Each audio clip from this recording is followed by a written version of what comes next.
গর্ভাবস্থার প্রথম ৩ মাস একজন মায়ের যদি খুব বেশি ভমিটিং হয়, তাহলে আপনি আপনার খাবার কিভাবে খাবেন?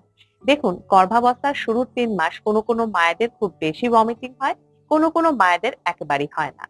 যে সমস্ত মায়েদের ভমিটিং হয়, তাদের শরীরে দুর্বলতা চলে আসে এবং ওজনও কমে যায়।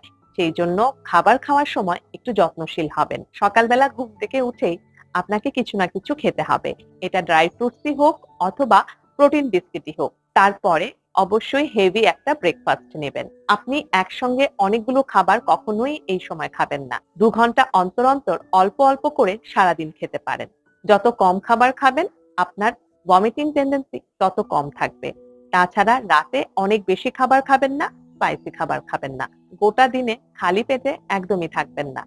খাবার পাশাপাশি পর্যাপ্ত পরিমাণে জল পান করুন। একটা কথা খেয়াল রাখবেন, এই সময় খালি পেট একদমই থাকা চলবে না। আপনি কি করছেন এই সময়? কমেন্ট করে